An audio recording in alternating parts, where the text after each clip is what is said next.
Capítulo 23. Garras de urso. Charlie entrou no estacionamento em frente ao Eclipse Pince e alteração de sombras de Elmhurst por volta das 10 da noite. Ficava dentro de um centro comercial, posicionado entre um lugar com frango coreano e uma lavanderia. Charlie estacionou na parte de trás, diante de um pequeno bosque. O ar frio da noite espalhava o cheiro de cerveja e fritura de um bar do quarteirão ao lado. Pegando um saco de Duck Donuts do banco traseiro, ela foi até a porta aberta da lixeira, onde havia uma lâmpada vermelha acesa. Com as juntas rígidas, ela bateu na madeira. Uma lasca de luz apareceu no canto das cortinas opacas, penduradas na parte interna da janela. Momentos depois, uma mulher negra abriu a porta. Ela usava regata e short jeans rasgado. Seus cachos eram tingidos de cor de chamas, com amarelo na raiz, vermelho na maior parte e pequenas mechas azuis nas pontas. Tatuagens cobriam seus braços, desde uma deusa da lua de pele negra, que era nova o suficiente para estar brilhando com o hidratante, até algumas mais antigas e menos bem feitas, como teias de aranha, rosas e uma caveira com uma serpente deslizando por seus olhos. Cruzando os braços, Heaven olhou Charlie com desconfiança. Não recebo clientes sem hora marcada, especialmente a esta hora. Uma coisa foi roubada de você recentemente, afirmou Charlie. Quero falar com você sobre King's Knight e o livro de observações dele. Me conte o que quero saber e te devolvo o livro assim que terminar com ele. Em menos de uma semana, prometo. Heaven estreitou os olhos. Então, deu um passo para trás para que Charlie pudesse entrar. Quando a mulher fechou a porta, Charlie viu as palavras El ars es largo e la vida breve, correndo na parte interna de seu braço esquerdo com letras grandes e uma tipografia gótica. Casquinhas pontilhadas de sua perna, com picadas de pulga, marcas feitas para alimentar sua sombra. Charlie ergueu o saco do Duck Donuts. Trouxe café. Se serve de consolo. Tudo bem, ladra. Vamos ouvir o que você tem a dizer. Heaven mexeu no saco, então olhou para cima. Boa, você trouxe garras de urso. A primeira parte de qualquer golpe era ganhar a confiança de alguém, e toda a conversa era meio como um golpe. Café e doces não fariam mal. Como os papéis dele vieram parar com você? Perguntou Charlie. Pelo que ouvi, a morte dele foi inesperada. Pode-se dizer que sim. Hev ergueu as sobrancelhas e tomou um gole de café. Ele foi encontrado em casa, no tapete perto da mesa. As paredes foram pintadas com sangue. A confraria não queria que ninguém soubesse detalhes, mas descobri isso. Heaven continuou, sem deixar espaço para palavras de conforto e espanto horrorizado. Outro sombrista disse que ouviram a voz de um homem gritando. Alguém que não era King. Fazer o que fizeram com ele exigia um tipo de força que só poderia vir de uma sombra, muito poderosa com excesso de energia e sangue. Que horror, respondeu Charlie. Heaven assentiu. King foi o primeiro sombrista que conheci. Foi quem me ensinou a usar minha magia de forma correta. Ficou puto quando decidi que queria focar em alteração. Disse que eu estava atrás de dinheiro. Talvez estivesse certo. Mas a questão foi que ele me deu aquele livro uma semana antes de ser assassinado. Me pediu para mantê-lo seguro.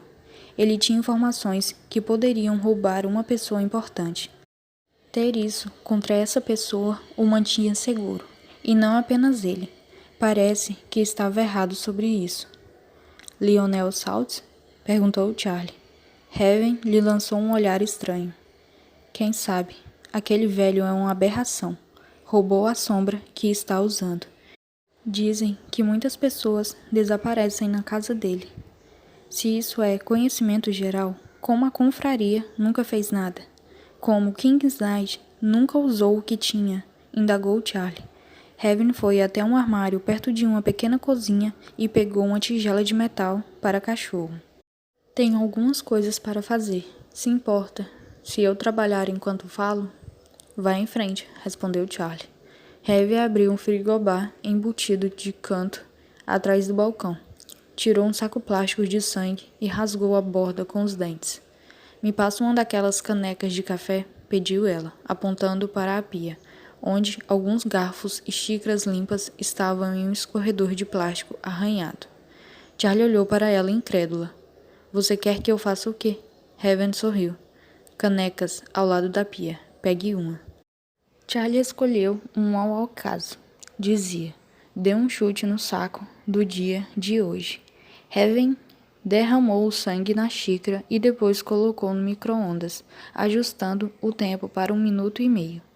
Para descongelar, comentou ela, como se aquilo explicasse alguma coisa. Enquanto a caneca girava dentro do eletrodoméstico, Heaven se virou para ela. Ninguém tem uma prova real, e Salt é rico. Por isso que a confraria não faz nada. Quanto ao motivo pelo King não usou o que tinha, não sei, depende do que era. Não espera que eu acredite que você não leu o livro do King enquanto estava com ele, observou Charlie. Heaven sorriu. Ah, li muitas informações, mais relevantes para usuários de sombra do que para alteracionistas, mas realmente nada que parece servir de ameaça para alguém. Charlie franziu a testa. Além dessas informações, Salt teria algum motivo para querer King fora do caminho? King era contra ele ser um membro da confraria, e agora que King se foi, estão quebrando as regras e deixando Salt entrar, mesmo com Malik já representando os tinteiros. Então, eles não vão ter ninguém da carapaça? Heaven observou a caneca, girando no prato, sua expressão distante. Não é justo. King ajudou a construir a confraria. Ele foi um dos primeiros sombristas a falar abertamente sobre a magia das sombras. Charlie abriu o café e tomou um gole, pensando em Red e no que Salt havia dito sobre Vince. Qual era a conexão de King com o Liber Noctem? Ele poderia não ter uma, mas ela esperava que, falando daquela forma, Heaven acreditasse que Charlie sabia mais do que havia dito. O livro das pragas? O micro-ondas apitou e Heaven despejou o conteúdo da caneca na travessa de aço inoxidável. Ele achou hilário o Salt ter sido enganado a ponto de pagar tanto por ele, acho. Esse é o problema dos sombristas ricos. Eles compram todos os livros de magia porque podem, e então usam esse conhecimento para amarrar outros sombristas a ele. O Salt não estava disposto a seguir as regras de ninguém, e agora será ele quem fará as regras. Houve histórias de cultos sendo formados por sombristas assim que a magia das sombras se tornou pública. Muito sangue para animar as sombras, muitas vestes assustadoras e sexo assustador. E no final, muitas e muitas mortes. Quando Charlie pensava em como seria uma organização sombrista dirigida por Salt, imaginava a versão corporativa e rica daqueles cultos. Mas as pessoas aderiam. Ele tinha os livros e o dinheiro. E quanto maior a organização se tornasse, mais influência ele teria entre os outros sombristas. Seu assento na confraria significaria que ninguém poderia detê-lo. Empurrando a caneca vazia e manchada de sangue de volta para Charlie, Heaven foi até a porta e colocou a tigela de cachorro no degrau. Eu quero saber, perguntou Charlie, erguendo as sobrancelhas. Vai saber em 1 minuto, querendo ou não. Heaven parecia estar achando muita graça. Por que você quer saber sobre o Liber Noctem? O neto do Salt não fugiu com isso antes de bater as botas? Por que você quer saber qualquer uma dessas coisas? Charlie se jogou em um banco, perto de uma pilha de revistas de Flash Tattoo. Algo deu errado e acho que estou envolvida. Não posso dar as contas agora. Mesmo se quisesse, e não quero. O que realmente quero é descobrir quem está mentindo e sobre o que. Heaven bufou. Provavelmente todos eles, a respeito de tudo. Lá fora, uma nuvem passageira mudou a maneira como a lua se projetava. Charlie viu algumas sombras deslizando em direção à tigela. Eram coisas fracas e indistintas. mesmo ao passarem pela luz forte da lâmpada sobre a porta, quase imperceptíveis. Mas a área ao redor da tigela ficava cada vez mais escura à medida que mais delas se reuniam. A superfície do sangue ondulou, como se perturbada por uma língua fantasma felina. Então, se tornou só ondulações. Tem uma coisa sobre Libernoctem, comentou Heaven baixinho. O King conhecia um cara em uma casa de leilões que o deixou colocar luvas brancas e dar uma olhada antes de Salt comprar o livro. Ele copiou algumas notas sobre a costura de pragas, mas nada além disso. Poderia King ter ignorado o ritual para dar peso e forma a pragas, ou teria parecido tão terrível que ele simplesmente não quisera saber a respeito. Charlie ficou ali sentada, mais frustrada do que nunca, vendo o sangue ser sugado da tigela. As sombras em volta ficaram mais espessas, densas e escuras. E o hierofante? Ele deveria estar caçando pragas, e você disse que uma sombra poderosa deve ter matado Kingsnight. Poderia ser uma praga, não? Heaven suspirou e olhou para o limite do estacionamento, perto das árvores. Aquele cara, Stefan. Eu o conhecia um pouco antes de ele ser o hierofante. Não foi nenhum fato de ele ser um ladrão ruim, mas ele roubou a coisa errada da pessoa errada. O sombrista que o contratou o ferrou. Então Stefan foi punido com a costura daquela praga antiga nele. E ele, bem, não acho que as coisas estejam indo bem. Uma sombra assim, consciente e sussurrando no seu ouvido. Assustador pra caralho. Duvido que ele vá capturar alguma coisa. Charlie se lembrou do comentário de Salt sobre pragas poderosas serem amarradas a novos usuários. Ela também se lembrou das palavras do hierofante. Diga a Red que eu quero o livro. Diga a Red que podemos compartilhar. Diga a Red que vou destroçá-lo. Por que uma praga concordaria em ser amarrada? Perguntou Charlie. Heaven deu-o de ombros. A maioria não concorda. Charlie gesticulou em direção à tigela. São pragas ali, certo? Mas dar sangue a elas lhe dá poder, certo? Um pouco, concordou Heaven. Você está se perguntando por que eu faria uma coisa dessas. Charlie olhou para elas, pensando em Red, no hierofante e na sensação de uma sombra fazendo sua boca proferir palavras. Na verdade, eu estava me perguntando quanto sangue seria necessário para fazer uma sombra poderosa o suficiente virar uma praga, sem que o sombrista morra. Vou fazer o seguinte, anunciou Heaven, ficando de pé. Vou fazer uma demonstração de ambos. Sua sombra envolveu sua mão com o que parecia ser uma luva de neblina. Ela estendeu a mão e pegou uma sombra que lambia a tigela. Ela se contorceu em sua mão, mas a outra mão estava segurando o que parecia ser uma linha e agulha, tudo feito de sombra. A sombra continuou a se contorcer, como uma erguia, a água viva, ou um órgão interno arrastando para fora do corpo, mas também como nenhuma daquelas coisas. Se você olhasse rápido, poderia parecer que Heaven estava fazendo mímica, segurando alguma coisa. Que ela havia enfiado uma agulha imaginária em uma coisa imaginária. Charlie não conseguia decidir se estava mais enojada ou fascinada. Heaven viu sua expressão e sorriu. Toda vez que um alteracionista muda alguém, temos que usar um pouco da nossa própria sombra. Se não tivermos cuidado, nós entregamos pedaço por pedaço, até que não haja mais nada. Mas eu sou cuidadosa. Essas pequenas sombras, elas não são nada. Não há qualquer esperteza nelas, quase nenhuma consciência. Talvez nem sobrevivam se forem costuradas a uma pessoa. Mas você está certa. Estritamente falando, são pragas, sombras que sobreviveram separadas do usuário. Nos degraus, Charlie podia ver algumas se afastando uma vez que o banquete havia acabado, mas umas ainda permaneciam na escuridão translúcida, como um filme no ar. Esta parte pode te assustar, comentou Heaven. Você pode fechar os olhos se quiser. Não havia a menor possibilidade de ela desviar o olhar como uma covarde. Estou bem. Heaven pegou a sombra e a deixou cair em sua boca aberta. Charlie mordeu o lábio para não fazer um som de espanto. Ela realmente não estivera esperando aquilo. Heaven continuou falando com um sorriso.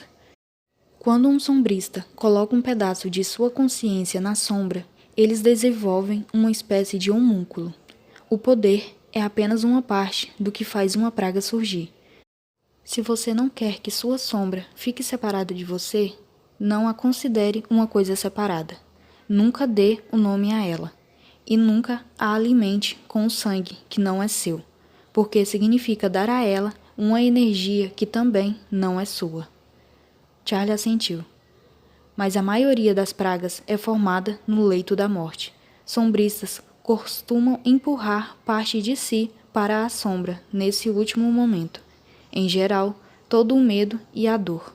Coisas assustadoras são feitas assim, mas também poderosas.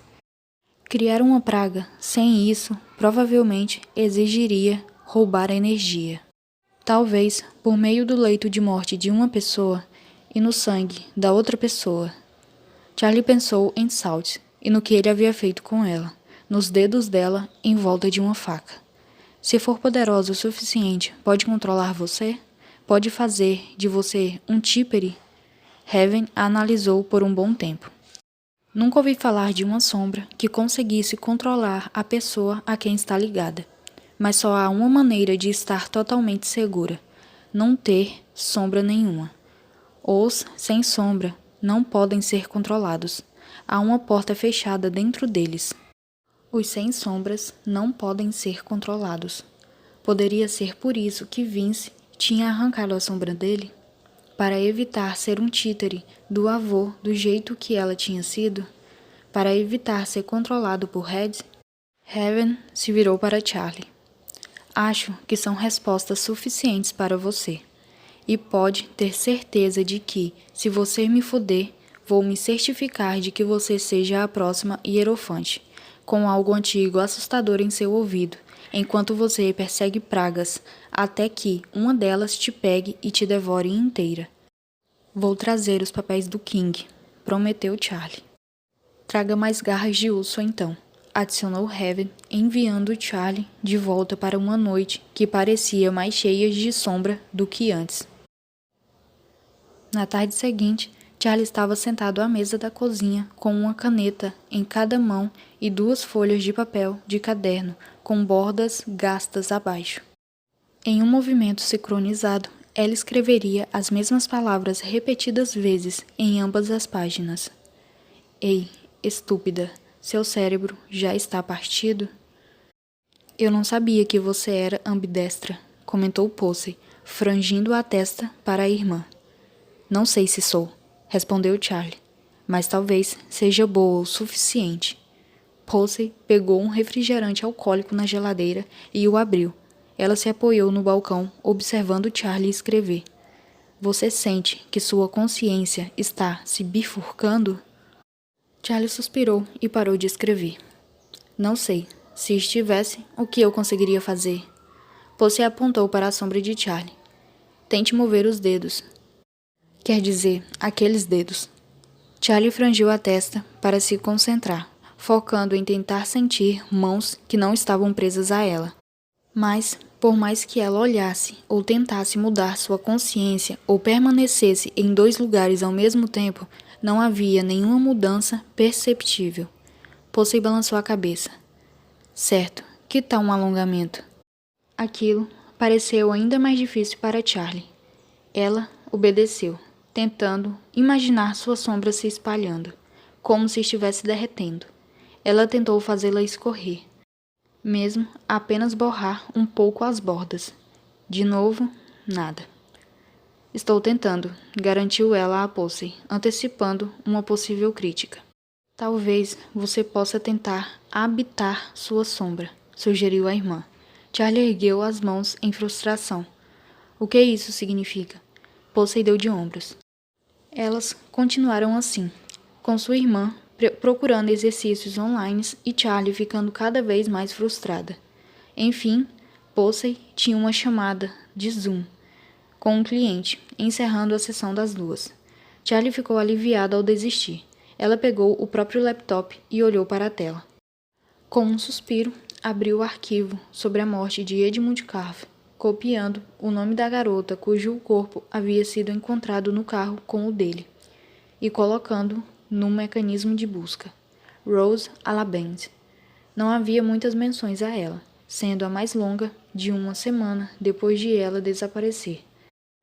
A família e os amigos de Rose Alaband pede que as pessoas compartilhem qualquer informação que possa guiar os investigadores até sua localização. Alaband, 23, desapareceu há uma semana, após o que foi descrito por testemunhas como uma discussão acalorada com uma pessoa próxima. De acordo com os investigadores, ela estava andando com novas companhias. Seu celular foi encontrado ao lado da Interestadual 91, logo após a saída 19B, com o cartão SIM removido. A mãe de Alaband envia este apelo. Rose era uma boa menina que confiava nas pessoas com muita facilidade. Ela achava que a magia era divertida e não entendia como as pessoas poderiam usá-la pelo que ela conseguia fazer. Estou apavorada ao pensar no que pode ter acontecido. Se alguém viu minha filha ou tem alguma informação sobre o paradeiro dela, por favor, estamos implorando que ligue para a emergência e relate qualquer coisa, não importa o que seja pequena. Vince podia ter algo a ver com o desaparecimento de Rose Alaband. Afinal, ele conseguiu convencer Charlie a confiar nele. Ele havia entrado na van dele muitas vezes. Uma boa menina não teria tido a menor chance. Mas para ser aquela pessoa, ele teria que ser como Salt o tinha chamado, um metamorfo, porque o Vince que ela conhecia era o tipo de pessoa que iria ao mercado para comprar aquele cereal ridículo de farelo, porque era saudável, e Charlie queria comer de forma mais saudável. Que tinha cuidado dos cortes de Charlie só porque ela estivera sangrando. Mas se Red tivesse cometido os assassinatos, Vince se sentiria responsável, afinal, Red tinha sido parte dele. Lucipur se aproximou e esfregou a cabeça na borda do laptop distraída. Charlie fez carinho na cabeça da gata. Lionel Salt queria que Charlie acreditasse que Vince estava planejando usar o Libernoctem para transformar sua sombra em algum tipo de monstro imortal. De acordo com King's Knight, o livro não valia o que Salt pagará, mas o Hierofante com certeza agia como se o livro fosse alguma coisa. Se Salt estivesse certo e Vince tinha a intenção de fazer aquele ritual com Red, o que ele estava esperando? Havia um ano que o livro estava com ele, e não era como se Vince fosse procrastinador. Ele não adiantava as coisas. Era a única pessoa na casa que já tinha tirado fiapos da secadora. De forma impossível, ela digitou Edmund Carver mais Adeline Salt na janela do navegador. Viu a matéria com fotos dos dois.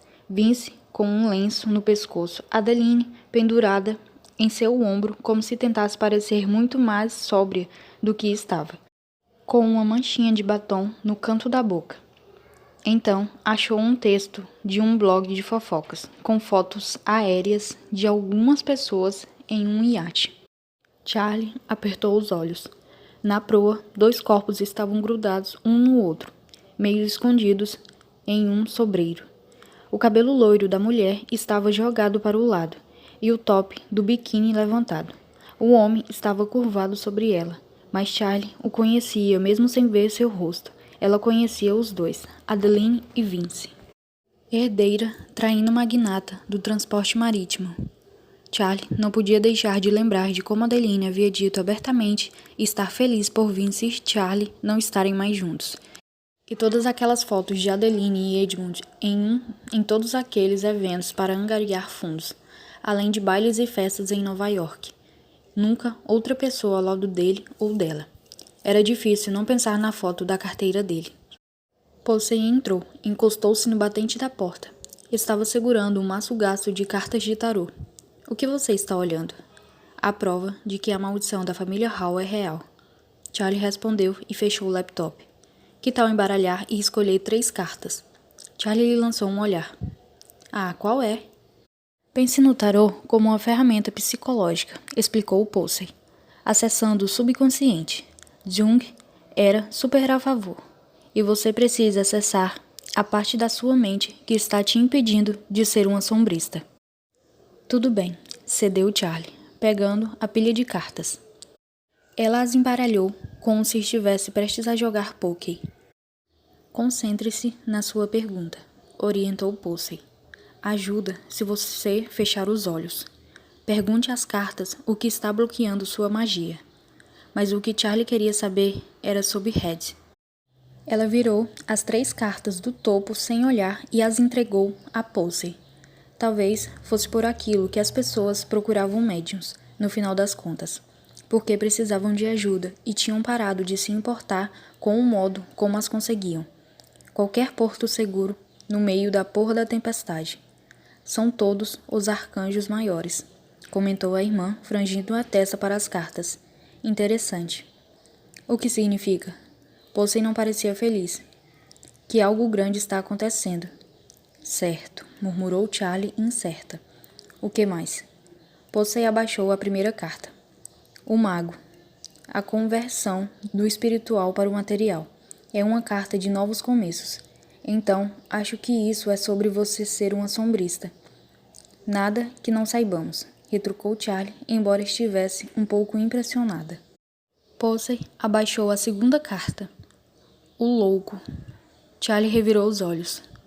Está vendo como ele está prestes a cair do penhasco? E está alheio ao perigo? Sim. A irmã de Charlie olhou para a carta final.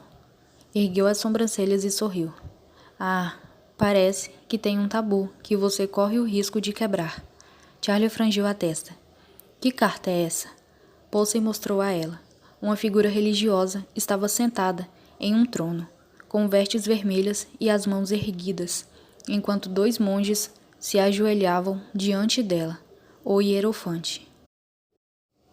Naquela noite, Charlie desceu ao porão e pegou o tecido acrobático com o qual não praticava havia meses, aquele que deveria mantê-la flexível o suficiente para deslizar pelas janelas como o Grit. Ela amarrou o pano em um gancho, sacudiu a poeira e pelo menos uma aranha irritada. Então, subiu e fez os antigos exercícios, aqueles que costumavam fazer todas as manhãs, antes dos exercícios de bater carteiras. Estava mais rígida do que antes, mas, à medida que seus músculos aqueciam, Charlie se viu relaxando e entrando no ritmo. Na parede, sua sombra acompanhava cada pose.